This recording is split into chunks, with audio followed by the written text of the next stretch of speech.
اعوذ باللہ من الشیطان الرجیم بسم اللہ الرحمن الرحیم الحمد للہ الذی لا یبلغ مدحتہ القائلون ولا یحصی نعماءہ العادون ولا یعدی حقہ المجتہدون الذی لیس لصفتہ حد محدود ولا نعت موجود ولا وقت معدود ولا أجل ممدود فطر الخلائق بقدرته ونشر الرياح برحمته والصلاة والسلام على الرسول المسدد المصطفى الأمجد المحمود الأحمد سيدنا ومولانا ومولى الكونين جد الحسن والحسین معانی والقاسم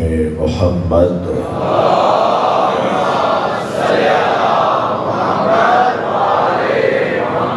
وآلہ الطیبین الطاہرین المعصومین الذین قال اللہ انما یرید اللہ لیذہب عنکم الرجس اہل البیت ویطہرکم تطہیرا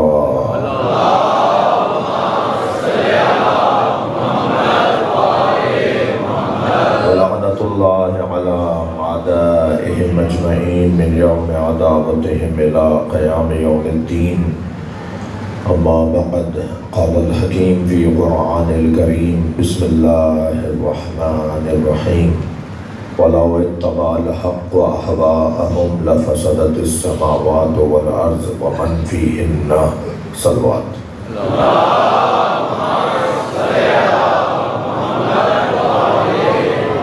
سے بلند صلوات دیا کریں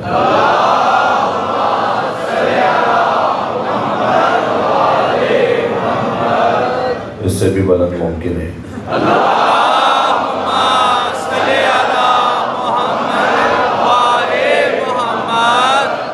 سورہ مبارکہ الانبیاء وَلَوْ اتَّبَعَ الْحَقُّ أَهْوَاءَهُمْ لَفَسَدَتِ السَّمَاوَاتُ وَالْأَرْضُ وَمَنْ فِيهِنَّ اگر حق نے ان کی خواہشات کی پیروی کر لی ہوتی تو جو کچھ آسمانوں میں ہے اور جو زمین میں ہے اور جو ان دونوں کے درمیان ہے وہ سب برباد ہو جاتا۔ اگر حق نے ان کی خواہشات کی پیروی کر لی ہوتی تو جو کچھ آسمانوں اور جو کچھ زمین میں اور جو کچھ ان دونوں کے درمیان ہے وہ سب برباد ہو جاتا۔ اگر آپ کے سامنے 1000 کتابیں بھی لا کے رکھ دی جائیں اور کہا جائے کہ ہر صفحے میں لکھا ہوا ہے کہ علی مولا نے، حسن مولا نے، حسین مولا نے، امام سجاد نے کسی کی بیعت کر لی تھی تو ان کتابوں کو دریا میں بہا دیجیے گا، اس لیے کہ آسمان رکا ہوا ہے، زمین ٹھہری ہوئی ہے۔ صلوات پڑھیں محمد والے۔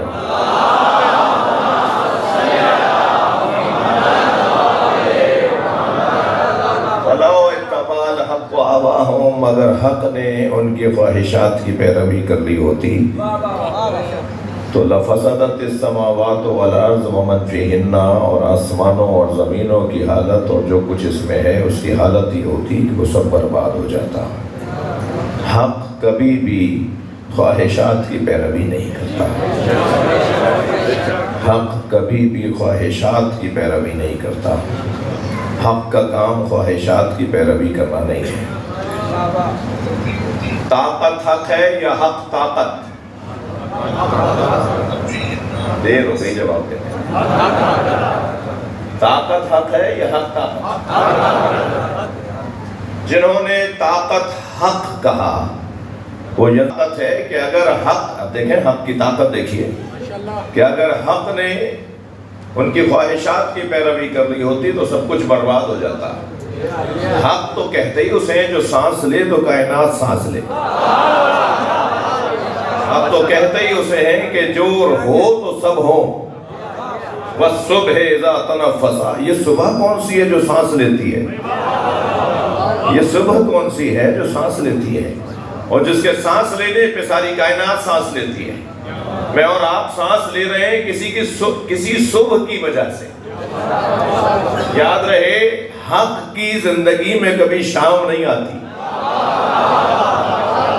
حق کی زندگی میں ہمیشہ صبح رہتی ہے۔ صبح والصبح اذا تنفس، قرآن کہہ رہا ہے، قسم ہے صبح کی جب وہ سانس لیتی ہے۔ وہ صبح کون ہے؟ وہ صبح کون ہے؟ وہ فجر کون ہے؟ وہ صبح بھی وہی ہے، وہ فجر بھی وہی ہے جسے ہم امام مہدی کہتے ہیں، جن کی وجہ سے ساری کائنات سانس لے رہی ہے، باقی ہے۔ حق کی طاقت اتنی ہے، حق اتنا طاقتور وجود ہے کہ وہ تنہا بھی ہو تو لشکر ہوتا ہے، وہ تنہا بھی لشکر ہوتا ہے۔ اسے اس سے غرض نہیں ہوتا، اسے اس سے غرض نہیں ہوتی کہ لوگ میرا ساتھ دیں گے یا نہیں۔ وہ زمانے کو موڑ کے نہیں دیکھتا، موڑ کے دیکھتا ہے۔ حالات کو اپنے حق میں تبدیل کرنا یہ حق کا ہنر ہے۔ حق خود اتنی بڑی طاقت ہے، یا حق ہو جاؤ، یا حق کا ساتھ دو، یا حق کی اطاعت کرو۔ جس نے بھی حق سے منہ موڑا وہ اوندھے منہ زمین پہ گرا۔ حق ہے کون؟ میں اور آپ کیوں زیادہ اپنا وقت لگائیں اپنے ذہنی تراشوں کی طرف؟ ہم پوچھ لیتے ہیں سرکار سے کہ یا رسول اللہ حق کون ہے؟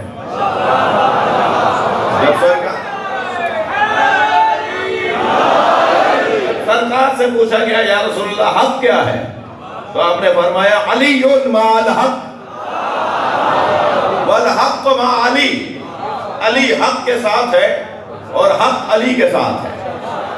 حدیث مبارکہ یہاں رکی نہیں، سرکار نے دونوں ہاتھوں کو اٹھا کے فرمایا اللہم عدل الحق حیث ما دار علی، یا اللہ حق کو وہاں موڑ جہاں علی جا۔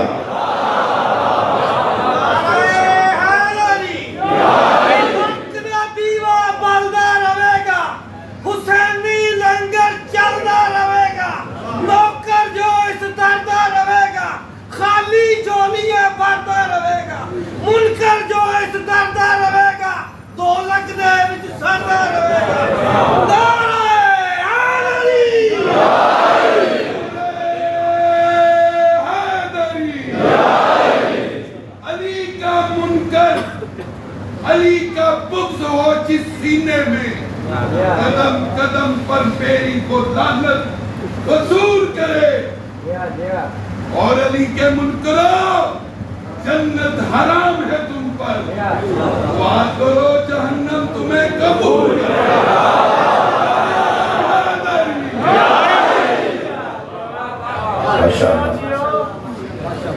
حق، اچھا حق کی گفتگو ہو رہی ہے نا۔ سرکار نے کیا فرمایا کہ یا اللہ حق کو وہاں موڑ جہاں علی جا رہا ہو۔ پیمانہ کسوٹی کون حق پر ہے کون حق پر نہیں ہے، اس کی کسوٹی کیا ہوئی؟ علی مولا کی راہ۔ مولا فرما رہے یا اللہ حق کو وہاں موڑ جہاں علی جا رہا ہو۔ حق کے عدد اور فاطمہ کے عدد ایک،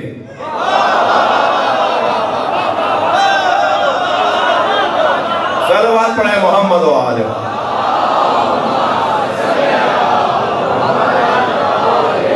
اور بلند صلوات نبی کی ذات پر۔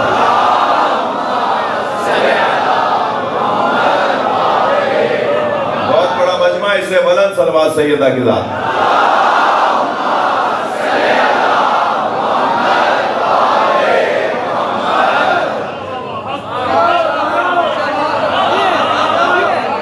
سیدہ کی ذات پہ بلند صلوات۔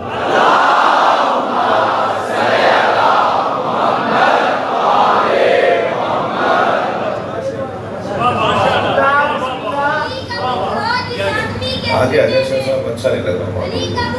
اس آدمی کے سینے میں قدم قدم پہ وہ لعنت میری وصول کرے۔ علی کے دشمنوں، جنت حرام ہے، تم کر دعا کرو کہ جہنم تمہیں قبول کرے۔ ابھی سیکھا ہے انہوں نے۔ توجہ ہے برات؟ مجھے 2 دن آپ کی خدمت میں حاضر رہنا ہے۔ اور آج میں اپنی مقدماتی گفتگو سے گزرنا چاہتا ہوں۔ حق کبھی بھی خواہشات کی پیروی نہیں کرتا، حق کا کام کسی کو راضی کرنا نہیں ہے۔ ساری دنیا اگر حق سے ناراض بھی ہو جائے تب بھی حق نفس سے مطمئن نہ ہوتا ہے۔ بھائی مجلسی لوگ بیٹھے ہیں، میرے ایک ایک جملے کے پیچھے ایک ایک گھنٹے کی تقریر ہے۔ حق کبھی کسی کو خوش نہیں کرتا، حق کو اسی کی پرواہ بھی نہیں ہوتی کہ کوئی مجھ سے ناراض ہے یا نہیں، حق کو اس کی پرواہ نہیں ہوتی کہ کوئی مجھ سے خوش ہو رہا ہے یا مجھ سے کوئی ناراض ہو رہا ہے۔ حق کو صرف اس بات کی پرواہ ہوتی ہے کہ میرا رب مجھ سے کیا چاہتا ہے۔ اور وَمَا تَشَاءُونَ إِلَّا أَن يَشَاءَ اللَّهُ، یہ کون ہے وَمَا تَشَاءُونَ؟ نہیں چاہتے آپ کون ہے؟ یہ 3 سے زیادہ لوگ، جیسے قرآن یہ کہہ رہا ہے، یہ جمع کا صیغہ ہے، وَمَا تَشَاءُونَ، آپ چاہتے ہی نہیں ہیں وہ إِلَّا يَشَاءَ اللَّهُ، مگر وہ جو اللہ چاہتا ہے۔ جو اللہ کی چاہت کو جانے انہیں 14 معصوم کہتے ہیں۔ یہ اللہ کی چاہتوں کو جاننے والے لوگ، یہ اللہ کی مرضیوں کو جاننے والے لوگ۔ جی اللہ کیا چاہتا ہے یہ جانتے ہیں، اب ہمیں کیا پتا کہ اللہ کیا چاہتا ہے؟ بھائی مجھے اور آپ کو کیسے پتا چلے کہ اللہ کیا چاہتا ہے؟ میں اور زیادہ روشن کہہ دیتا ہوں، مجھے کیسے پتا چلے کہ میری نماز قبول ہوئی یا نہیں، میرا روزہ قبول ہوا یا نہیں، میرا حج قبول ہوا، میرا عمرہ قبول ہوا یا نہیں، میری زیارت قبول ہوئی یا نہیں، میری عبادتیں قبول ہیں یا نہیں، کیسے پتا چلے گا؟ کسوٹی کون ہے؟ السلام علیکم یا موازین الاعمال، نماز عمل ہے یا نہیں، روزہ عمل ہے یا نہیں، حج عمل ہے یا نہیں؟ اب سلام کر رہے ہیں معصوم کو، امام کو سلام کر رہے ہیں، سلام ہو ان پر جو اعمال تولنے کا ذریعہ۔ میری اور آپ کی نمازیں تولی جاتی ہیں ہو پیاری کی بنیاد پر، جتنا میرے ذہن اور دماغ کا حاکم علی کی محبت بنے گی اتنی میری نماز قیمتی ہو جائے گی۔ مجھے کرنا کیا ہے؟ نماز تو سب پڑھ رہے ہیں، سب کو پڑھنا ہے، جو نہیں پڑھ رہا وہ مسلمان کیسے اپنے آپ کو کہہ رہا ہے؟ نماز سب ایک ہی صف میں 1000 آدمی کھڑے ہیں یا نہیں، مگر سب کی نمازیں برابر نہیں ہیں۔ بھائی ایک جیسی نماز پڑھا رہے ہیں مولانا، وہی قرات سب سن رہے ہیں، وہی رکوع سجدہ سب کا برابر، وہی 2 رکعت فجر کی، وہی 4 رکعت ظہر اثر کی، وہی 3 رکعت نماز مغرب، نہ سنی کا فرق نہ شیعہ کا فرق، ہاتھ باندھنے اور کھولنے کا بھی کوئی فرق ہی نہیں ہے بھائی۔ اہل سنت کے ہاں ہاتھ کھولنے باندھنے میں فضیلت ہاتھ کھولنے میں ہے۔ میرے سنی بھائی تشریف فرما ہوں گے، میں خاص طور پہ قادری صاحب کو ایک سنی کو تو پہچانتا ہی ہوں جی، اس مجلس میں ایک سنی کو تو میں پہچانتا ہی ہوں، باقی اور میرے سنی بھائی بھی تشریف فرمائیں۔ کوئی امام مالک کے مطابق تو ہاتھ کھول کے نماز پڑھنا زیادہ افضل ہے۔ میں جب پہلی دفعہ حاجی صاحب گیا حج کرنے، اللہ نے توفیقات سے نوازا، تو پہلی دفعہ میں نے دیکھا کہ بڑی تعداد میں لوگ ہاتھ کھول کے نماز پڑھ رہے ہیں، حرم میں نماز جماعت میں، مکہ المکرمہ میں بڑی تعداد، اور اکثر لوگ فرادہ بھی پڑھ رہے ہیں تو ہاتھ کھول کے پڑھ رہے ہیں۔ تو مجھے تعجب ہوا کہ بھائی اتنی بڑی تعداد میں شیعہ ماشاءاللہ آئے ہوئے ہیں۔ معلوم یہ ہوا کہ یہ مالکی مذہب سے ان کا تعلق ہے، جیسے آپ جعفری ہیں، جیسے حنبلی ہیں، جیسے شافعی ہیں، ایسے ہی مالکی۔ زیادہ تر افریقہ کے لوگ، زیادہ تر ہمارے ان ممالک کے اندر مالکی مسلمان، یعنی حضرت امام مالک کے فتووں پہ عمل کرنے والے سنی مسلمان، وہ ہاتھ کھول کے نماز پڑھتے ہیں۔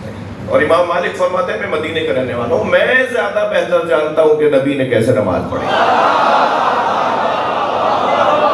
صلوات پڑھیں ذرا محمد و آل محمد۔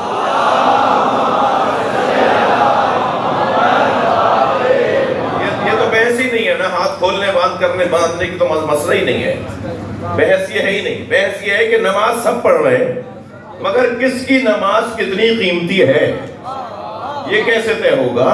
السلام علیکم یا موازین الاعمال، سلام ہو اس گھرانے پہ جو اعمال تولنے کا ذریعہ ہے۔ میری اور آپ کی نمازیں تولی جاتی ہیں، دوسرے ترازو میں وہ جو وزن رکھا جاتا ہے اس وزن کو حب علی کہتے ہیں۔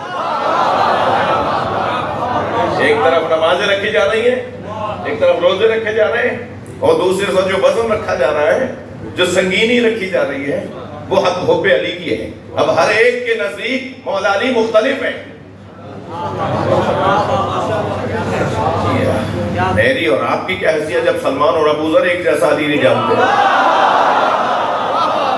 میں یہ تو سمجھاتا ہوں کہ میں اپنے عزیزوں کو یہی سمجھاتا ہوں، خبردار اس کا عقیدہ اگر ایسا ہے اور تمہارا عقیدہ ایسا ہے تو اس میں لڑو نہیں، اس پہ جھگڑا نہیں کرو، سب کا ایک جیسا نہیں ہو سکتا۔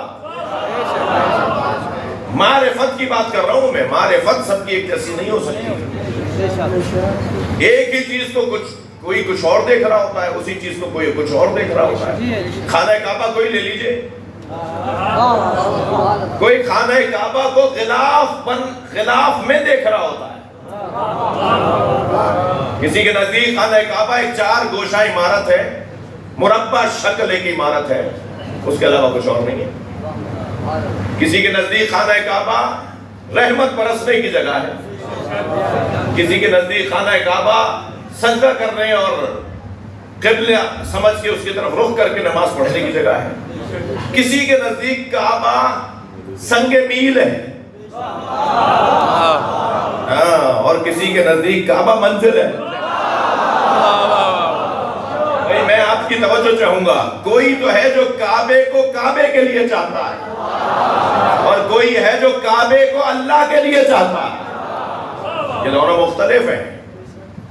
آپ ذرا غور فرمائیں، یہ سارا عالم اسلام کعبے کی زیارت کو سن 60 ہجری میں آ رہا تھا، اور کعبے کی جان کعبے کو چھوڑ کے جا رہا تھا۔ میں اور ذرا آپ کے لیے مجسم کر دیتا ہوں بات۔ مجھے بتائیے، عمرے کا احرام باندھ کے تو ہم خانہ کعبہ جاتے ہیں نا، مکہ جاتے ہیں، خانہ کعبہ کا طواف کرنے جاتے ہیں، عمرے کا احرام باندھ کے۔ عمرہ زیادہ ثواب کی چیز ہے، یعنی عبادت ہے، یا حج؟ حج زیادہ عبادت ہے، بڑی عبادت ہے، زیادہ ثواب والی عبادت ہے۔ عمرے کی عبادت کے لیے تو ہم سب احرام باندھ کے مکہ جاتے ہیں، کعبے کے طواف کرنے جاتے ہیں، اور حج کا احرام باندھ کر ہم کعبے سے منا جاتے ہیں۔ ارے کعبہ چھوڑ کر تم کہاں جا رہے ہو؟ پیغام دیا جا رہا ہے، خبردار کعبے کو بت مت بنا لینا۔ کعبہ ایک علامت ہے، ایک نشانی ہے کہیں پہنچانے کے لیے۔ جو رستوں میں گم ہو جاتے ہیں وہ کوئی اور ہے، اور جو منزلوں تک پہنچتے ہیں کوئی اور ہے۔ کعبہ منزل نہیں ہے، کعبہ سنگ میل ہے۔ سنگ میل کا کیا کام ہوتا ہے؟ شاید آج کے بچوں کو سنگ میل کا تھوڑا سا سمجھانے کی ضرورت ہے۔ جی، سنگ میل ہر کچھ دیر کے بعد روڈ کے کنارے پر ایک پتھر آتا ہے، اب تو بڑا بورڈ آتا ہے، موٹر وے پہ بڑا بورڈ آتا ہے، لیکن پہلے ایک پتھر لگا ہوتا تھا، اس پہ کلومیٹر لکھا ہوتا تھا۔ آپ کی منزل کون سی ہے؟ بس ہر ایک کی منزل علیحدہ ہے نا، اس لیے ہر ایک کے لیے سنگ میل علیحدہ ہے۔ سمجھ چاہوں گا، میں بہت دیر نہیں رکنا چاہ رہا کیونکہ میں اپنی منزل سے دور، اپنے موضوع سے دور جاؤں گا۔ کسی کے لیے کعبہ منزل ہے، اور کوئی ہے جس کے لیے کعبہ سنگ میل ہے۔ میں لفظوں کو اور بہتر تک کرتا ہوں، کسی کے لیے کعبہ ہدف ہے، اور کوئی ہے جس کے لیے کعبہ اپنے آپ کو پیش کرتا ہے ہدف بنانے کے لیے۔ کوئی کعبے تک پہنچنا اپنا ہدف سمجھتا ہے، اور کوئی وہ ہے کہ جو کعبہ اس کی طرف بڑھ کر جا رہا ہوتا ہے۔ اور یہ میرے الفاظ نہیں ہیں، حضرت عباس فرما رہے ہیں، حضرت مولا عباس فرما رہے ہیں خانہ کعبہ کی چھت پہ کھڑے ہو کر، لولا الحکم العلیہ واختبارہ الجلیہ، اگر حکمت الہیہ نہ ہوتی اور لوگوں کی آزمائش میں پڑنے کا خوف نہ ہوتا، لطار البیت لہ قبل ان یمشی لدہ، اگر حکمت الہیہ نہ ہوتی، لوگوں کی آزمائش میں پڑنے کا خوف نہ ہوتا، تو حسین مولا کے آنے سے پہلے کعبہ اڑ کے ان کی خدمت میں آ جاتا۔ اپنی سوچ کو اونچا کرو، صلوات پڑھے محمد و آل محمد۔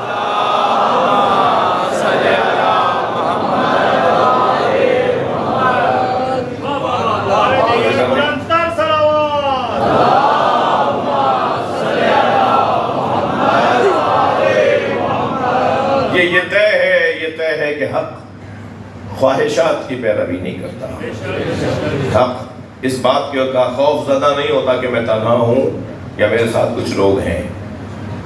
بہت بڑا پیغام ہے حق کا حق والوں کے لیے۔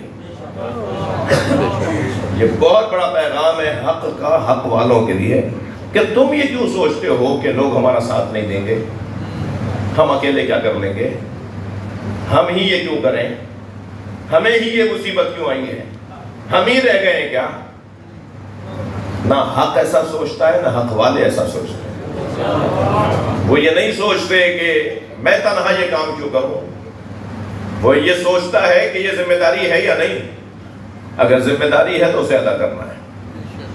اور پھر جب تنہا رہنے کی توقع کے ساتھ کوئی حق والا کام انجام دے رہا ہوتا ہے تو حق اسے تنہا نہیں چھوڑتا، پھر اس کے ساتھ ایسی توانائی آتی ہے کہ وہ تنہا بھی ہو تو وہ اسے اطمینان ایسا نصیب ہو رہا ہوتا ہے جیسے اس کے ساتھ لشکر ہو۔ لہذا خواہشات کیا ہے؟ مجمع۔ قرآن کہہ رہا ہے کہ اگر حق نے ان کی خواہشات کی پیروی کر لی ہوتی تو سب برباد ہو جاتا۔ خواہشات ہیں کیا؟ کیا ہے خواہش؟ تھکے ہوئے تو نہیں آپ؟ یہاں پہ اذان ہے، مسلسل مجالس ہیں، مجھے اندازہ ہے کہ آپ کو زیادہ زحمت بھی نہیں دینی، لیکن اپنے مضمون کو بھی آج ایک منزل تک ضرور لے کے جاؤں گا انشاءاللہ۔ ایک صلوات پڑھیں محمد و آلہ۔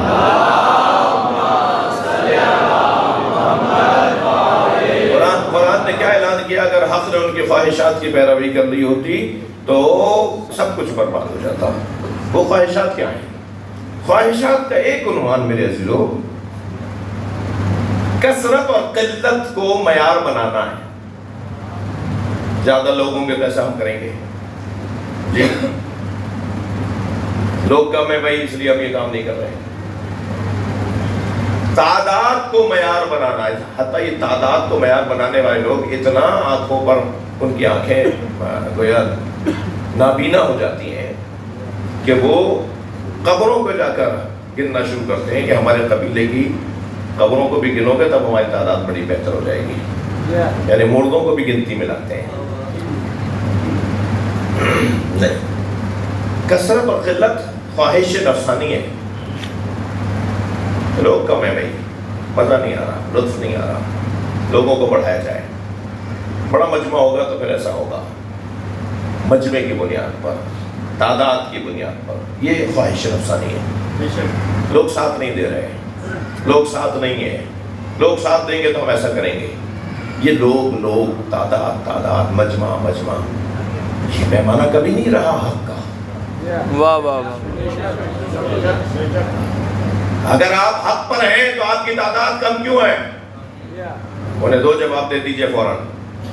پہلے تو یہ کہ اگر حق پر ہونے کی دلیل تعداد کا بڑھنا ہے تو دنیا میں اس وقت عیسائی زیادہ ہیں، تم مسلمان بھی مسیحی ہو جاؤ۔ یہ کب کہاں سے کسوٹی بنا لی کہ اگر تعداد زیادہ ہے حق پر ہو تو تعداد کیوں نہیں ہے تمہاری زیادہ؟ حق پر ہونے کے لیے اگر تعداد کو معیار بنایا جائے تو یہ خواہش نفسانی ہے، حق کا پیمانہ نہیں ہے۔ اور میں نہیں کہہ رہا، قرآن کہہ رہا ہے وَكَثْرَةُ الْخَبِيثِ وَلَوْ أَعْجَبَكَ كَثْرَةُ الْخَبِيثِ۔ ہے میرے حبیب، چاہے آپ کو خبیثوں کی کثرت متعجب کر دے، خبیثوں کی کثرت، بھئی خبیث کثیر ہے تو کوئی خبیث ہو چاہے کیسے ہی ہو، مگر خبیث کثیر ہے۔ کثیر ہونا معیار بنا لے تو خبیث زیادہ تعداد میں آ جائیں گے تو کیا وہ حق پر ہو جائیں گے؟ اور اگر طیب چند ہوں اور کم ہوں اور چند ہوں تو کیا وہ طیب نہیں رہیں گے؟ اور کیا خبیث زیادہ ہو جائیں گے تو وہ طیب ہو جائیں گے؟ زیادہ ہونے سے خبیث طیب نہیں ہوتا اور کم ہونے سے طیب باطل نہیں ہوتا۔ یہ قرآن پکار کے اپنے حبیب سے کہہ رہا ہے وَلَوْ أَعْجَبَكَ كَثْرَةُ الْخَبِيثِ۔ کہیں سناؤ کہ آپ کو خبیثوں کی کثرت آپ کو تعجب میں ڈال دے، تعجب میں نہ ڈال دے، اور چاہے آپ کو خبیثوں کی کثرت تعجب میں ڈال رہی ہو، یہ قرآن نے منع کر دیا۔ کثرت معیار نہیں ہے۔ اکثرهم لا یعقلون لا یفقہون لا یعلمون، قرآن ہے نہیں ہے. اکثر تو جانتے نہیں ہیں, اکثر تو سمجھتے نہیں ہیں, اکثر تو عقل نہیں رکھتے. اللہ نے اکثر کو معیار نہیں بنایا. ایک تو دلیل یہ کہ اگر اکثر کو معیار بنا لیا جائے تو پھر جو لوگ اکثر ہیں سب کو انہی کے ساتھ مل جانا چاہیے. اور دوسری بات یہ کہ حق کبھی بھی کثرت کی بنیاد پر اپنے آپ کو نہیں منواتا, اس لیے کہ حق اور حق پر عمل کرنا مشکل ہے. پریشانیاں, مشکلات, الجھنیں, مسائل, آلام کا سامنا کرواتا ہے حق. اور پریشانیوں کو بہت کم لوگ ہوتے ہیں جو برداشت کر پاتے ہیں. مشکلات کو بہت کم لوگ ہوتے ہیں جو تحمل کر جاتے ہیں. لوگ آسانی چاہتے ہیں, لوگ آسائش چاہتے ہیں, لوگ آرام اور استراحت اور آرام طلب ہیں, وہ نہیں الجھنوں میں پڑنا چاہتے. کہتے ہیں کس مشکل میں, لہذا مشکل بڑھ رہی ہے, حق ہے مگر مشکل کا سبب بن رہا ہے, ہم چھوڑ دیتے ہیں. تو حق کو چھوڑ دیا جاتا ہے اس بنیاد پر کہ اس کے ساتھ مشکلات جڑی ہوئی ہیں, اس کے ساتھ پریشانیاں جڑی ہوئی ہیں. تو یہ کہاں سے طے ہوا, یہ کس نے طے کیا ہے, کب طے ہوا ہے؟ قرآن بھی منع کر رہا ہے, عقل بھی مانتی ہے اس بات کو. لہذا یہ کوئی پیمانہ نہیں ہوا. آپ حق پر ہیں تو آپ زیادہ کیوں نہیں ہیں؟ ہم حق پر ہیں تبھی کم ہیں. صلوات پڑھیں ذرا محمد و آلہ محمد.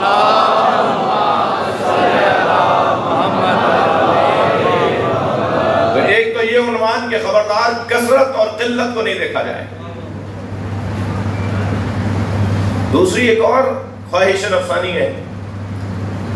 کسی نے, اب میں دیکھیں مجھے کیونکہ بات بھی کرنی ہے اور دل آزاری بھی نہیں کرنی, اس لیے کہ میں جتنا بڑا سنی ہوں اتنا ہی بڑا شیعہ ہوں, جتنا بڑا شیعہ ہوں اتنا ہی بڑا سنی ہوں. مجلس ہے نا بھئی, ہے دروازے پہ تو زین حسین نے لکھ کے نہیں لگایا کہ سنی نہیں آئے گا. در حسین پہ ملتے ہیں ہر مزاج کے لوگ. یہ جوڑنے کی جگہ ہے نا بھئی, یہ مشترکات کے اوپر بات کرنے کی جگہ ہے نا.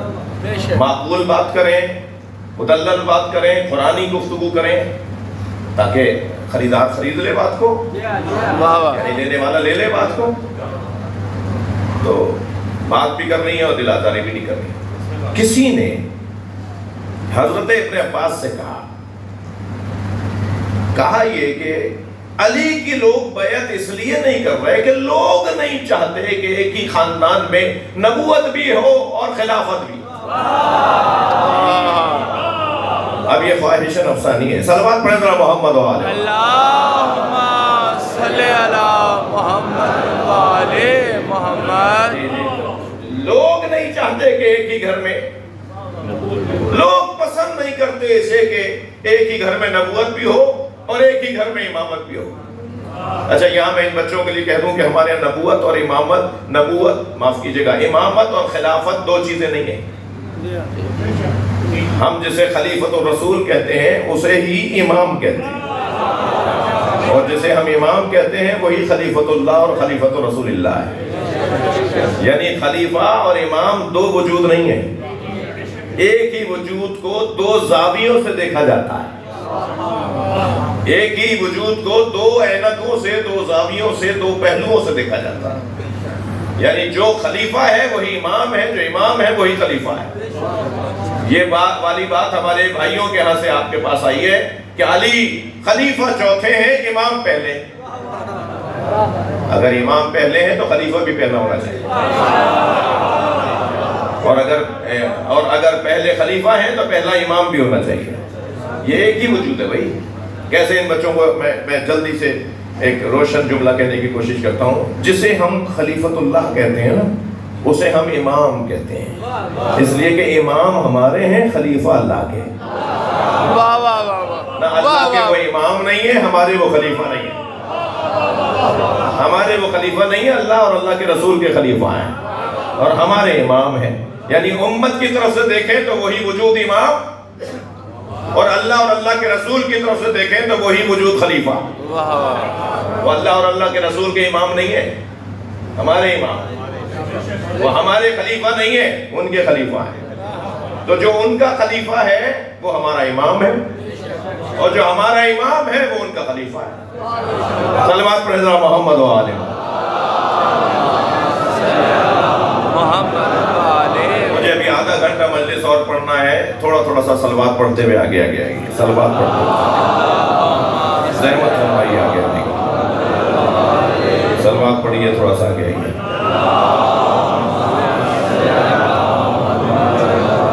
ایک اور بلند صلوات پڑھیے، تھوڑا آگے آئیے۔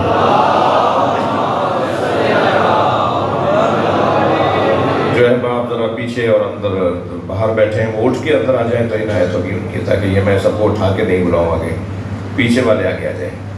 محمد و اہل بیت محمد بلند سلامات۔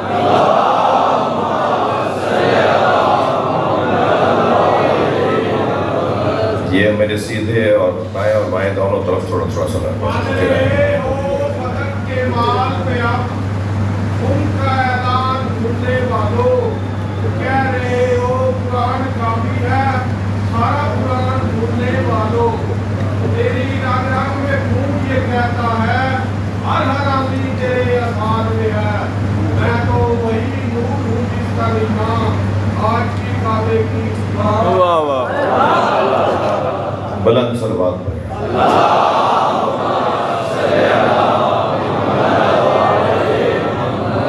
یہ جو دوست دروازے میں بیٹھے ہیں نا، وہ زحمت فرمائیں، اٹھ کے تھوڑی سی طرح جائیں تو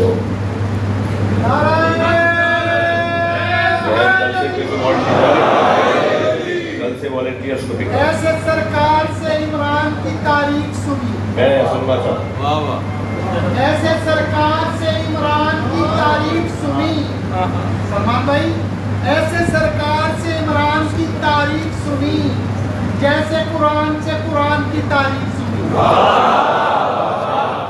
ایسے سرکار سے عمران کی تاریخ سنی جیسے قرآن سے قرآن کی تاریخ سنی، جیسے قرآن سے قرآن کی تاریخ سنی، ایسے سرکار سے عمران کی تاریخ سنی جیسے قرآن سے قرآن کی تاریخ سنی۔ نعرہ حیدری، نعرہ حیدری،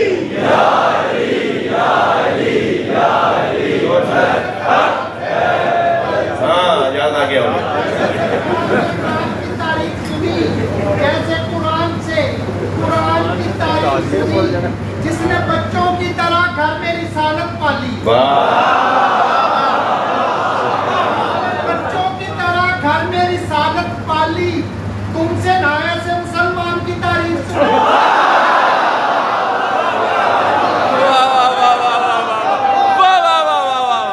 کیا بات یہ حضرت عمران ابو طالب علیہ السلام بآواز بلند صلوات۔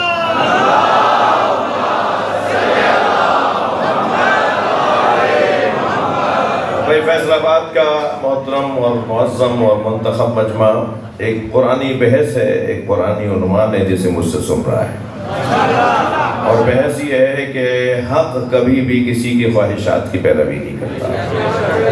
حق تنہا بھی ہو تو لشکر کی طرح کھڑا ہوتا ہے۔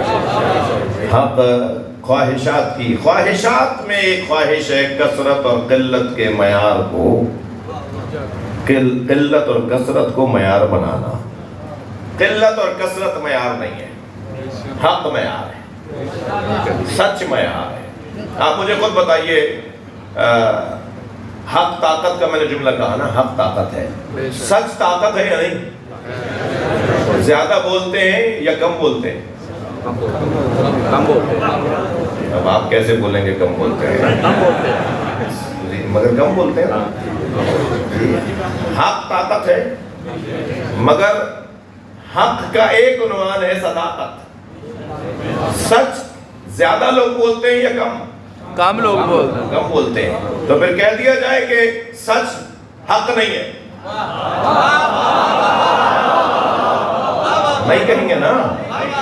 سچ سچ ہے، صداقت صداقت ہے، چاہے اسے کم بولتے ہو، مگر ہمیں یہ بھی معلوم ہے کہ جو سچ بولنے والے لوگ ہیں وہ کم بھی ہوں، تو جھوٹوں پہ لعنت کرنے والے ایسے نظر آ رہے ہوتے ہیں کہ پہاڑ ہٹ جائے اگر وہ اشارہ کر دیں، اس لیے کہ طاقت ہے۔ صداقت ایک طاقت ہے، سچ ایک طاقت ہے. یہ سچائی کی طاقت ایسی طاقت ہے کہ وہ یہ کہنے لگے کہ اگر یہ اشارہ کریں تو پہاڑ اپنی جگہ سے ہٹ جائے. یہ کس بنیاد پر ان کے اشارے سے پہاڑ ہٹے گا؟ صداقت کی بنیاد پر. سچ طاقت ہے. مجھے بتائیے سخاوت حق ہے یا نہیں؟ زیادہ معاشرے کے اندر سخی ہے یا کنجوس؟ بہت زور سے بولا ہے میرے بھائی. زیادہ معاشرے کے اندر کنجوس ہیں جی. سخی لوگ معاشرے میں کم ہیں. تو کسی میں دم ہے کہہ دے کہ سخاوت اچھی چیز نہیں ہے اس لیے کہ کم ہے ماننے والے. یعنی سخاوت کا استعمال، سخاوت کی صفت اپنانے والے معاشرے میں کم ہے. اگر سخاوت اچھی چیز ہوتی تو سب سخی ہوتے. اگر صداقت اچھی چیز ہوتی تو سب سچے ہوتے. کوئی کہتا ہے؟ نہیں کہتا نا.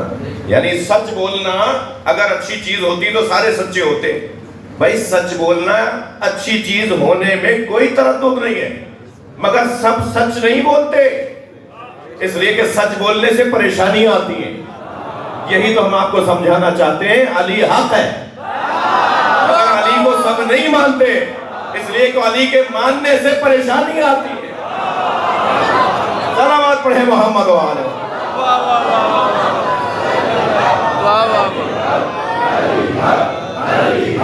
مل کے جواب دیجئے.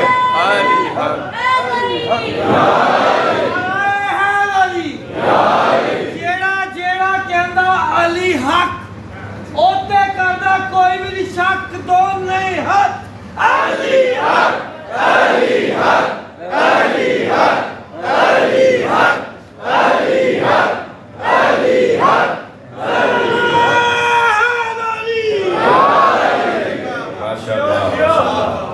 میں ان بچوں اور جوانوں کے لیے یہ مجسم مثالیں آپ کے سامنے رکھ رہا ہوں. کتنے لوگ ہیں معاشرے میں جو سچ بولتے ہیں؟ بہت کم. مگر کوئی کہہ سکتا ہے کہ سچ اچھی بات نہیں ہے؟ کم ہے. کیونکہ سچ بولنے سے پریشانیاں آتی ہیں، مشکلات آتی ہیں. حق بولنا، سچ بولنا، سخاوت، عزت. ہمارے یہاں عزت کا کیا مفہوم ہے؟ جو بڑی گاڑی سے اترا بڑی عزت والا ہے. سب ڈٹ کے جس کو سلام کر رہے ہیں بڑی عزت والا ہے. یہ کسوٹیاں ہیں نا ہمارے عزت کی.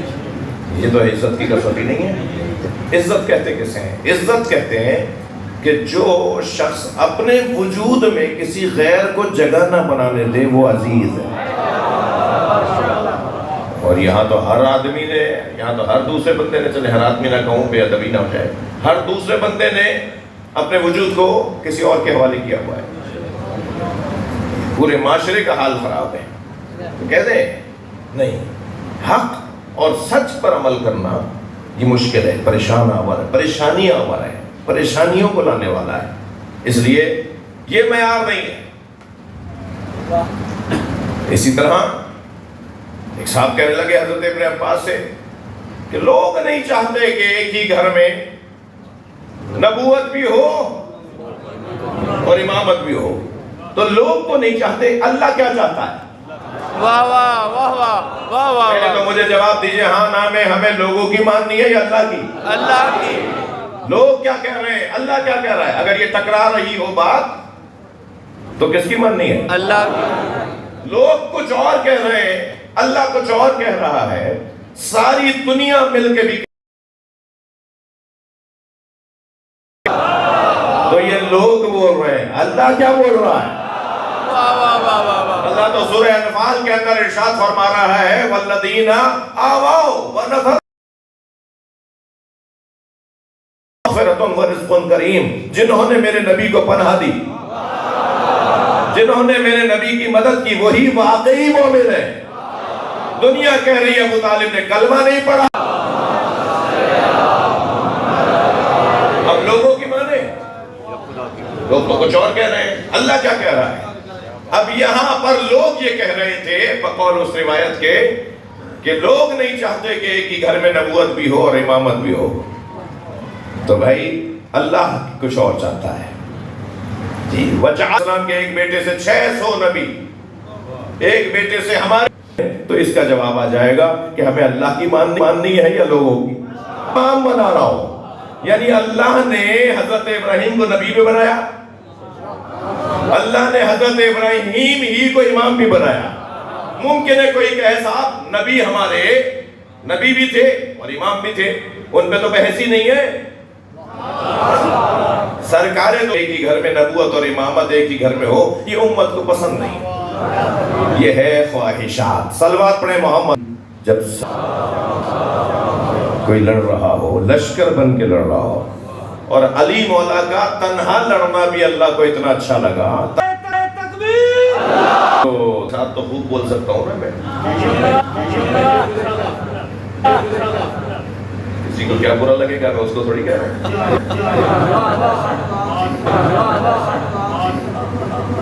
جائے گا جن کی بات ہو بڑھتی چل جائے. اور میں کھینچ کے بولوں اللہ کے کتنے بڑے نافرمان ہیں. نافرمانوں کے اس کا ایک راستہ یہ ہے عزیزان گرامی کہ ہمیں ان ہستیوں کی تعلیمات کو کہ جنہوں نے حرام کھاتا ہے اس کے اوپر نصیحت اثر نہیں کرتی. کسی کو کیا بتانا ہے اور کسی کو کیا دکھانا ہے. اپنے معاملات کو بہتر کرنے کے لیے احتیاط بڑھانی ہوگی. جیسے یہ مال خریدا تھا, یہ چارپائیاں, یہ برتن, یہ بستر, ساری چیزوں کا خریدا, یہ میرے نہیں. اب میں نہیں کہہ رہا کہ یہ روش کوئی آگ لگا دینی چاہیے. مولا علی علیہ السلام نے تو اپنے شیعوں کی مذمت کی ہے, امام صادق نے تو اپنے شیعوں. کیا مطلب ہے کہ اگر مذمت آئی, مذمت تو پھر اس اندر آپ شاید اس شہر کے اندر ایک بڑی تعداد ہماری بن گئی ہو اور ہم سوچ رہے ہو کہ بہت بڑی تعداد ہو گئی ہے, لیکن عالمی سطح پر آپ دیکھیں, جائیے بعض ممالک میں صرف محمد علی نام ہونے پر نوکری سے نکال. شیعہ ایسا تھا, میں تو سمجھا تھا کہ سینگ ہو ذہن میں بھی نہ ہو. جب امام حسین نے ایک مرتبہ سوتے ہوئے اٹھے اور فرمایا انا للہ مولا علی, حق یعنی مولا علی کو اپنا امام اور مولا ماننا یہ مشکل کام ہے. کربلا کیا ہوتا میرے بیت نے پھر کربلا کو یاد رکھنا تمہیں غدیر کو یاد رکھوائے گا, اور غدیر کو یاد رکھنا یعنی حق کو یاد رکھنا. ایسے قربان ہوتی ہے. زوجاؤں کو اپنے شوہر شکوے کا نہیں ملتا جناب سکینہ.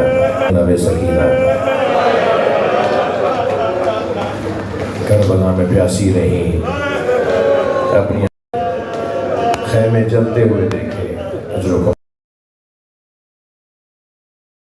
ایسا ہاتھ سر پہ آیا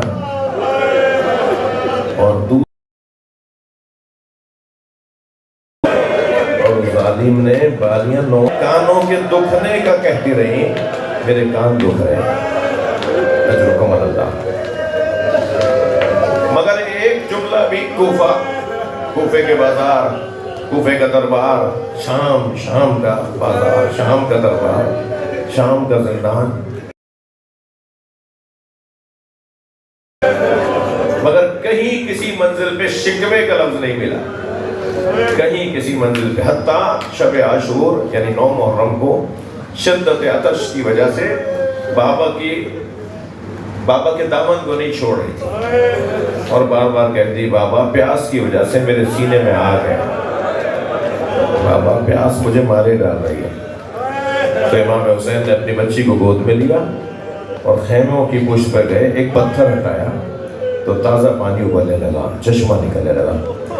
تو اب ایک پیاسا بچہ جب پانی کو دیکھے گا تو کیا حالت ہوگی؟ فوراً بڑھی پانی کی طرف, تو آواز آئی سکینہ پھر نانا کی امت کی بخشش نہیں ہوگی,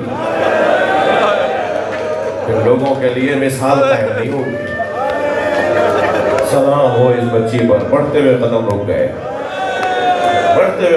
گئے, اور بابا سے آواز دے کر کہا بابا پھر میں پیاسی رہوں. اور امام حسین نے وہ پتھر اپنی جگہ پہ رکھ دیا, وہ بہتا ہوا پانی رک گیا. یہ بھی کچھ ملتا ہے تاریخ میں, کبھی کہیں کوئی ایک جملہ بھی اس بچی کی زبان سے نہیں ملا بھی تو حوصلے کی بات ملی. جب زلجنا خبر شہادت لے کر آیا نا, بیٹیوں والے بیٹھے ہیں نا, جب زلجنا خبر شہادت لے کر آیا تو خیموں میں ڈھونڈ رہا اور ایسے آوازیں نکال رہا تھا جیسا نوحے پڑھ رہا ہو. بی کے بابا گھوڑے مجھے اتنا بتا, پانی پلا کر مارا؟ یہ سوال نہ ہو کہ روز سوال ہو.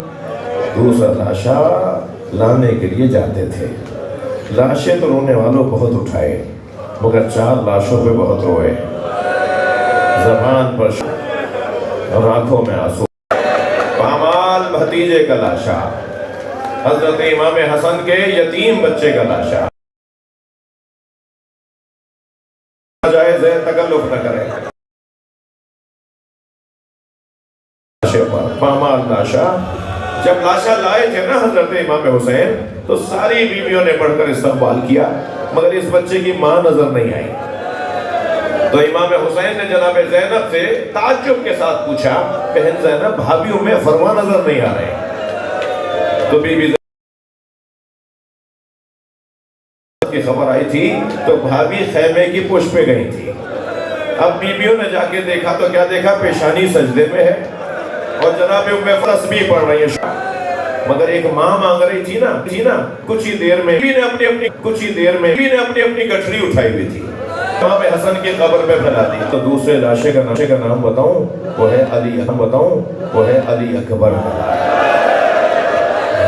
بار بار زمین پہ گرتے تھے اور پھر اٹھتے تھے اور آوازیں دیتے تھے علی، اور کیسے لاشے کو لے کر آئے ہیں۔ میرا دل کہہ رہا ہے اس ماں کو سلام کریں جس نے امام حسین پر اپنی دونوں تک کبھی جناب علامہ ذیشان حضرت جوادی کا عجیب جملہ کو فرماتے ہیں، جب حضرت علی اصغر کو امام حسین کے گود میں دیا نا تو پیشانی کا بوسہ تو کہتے نا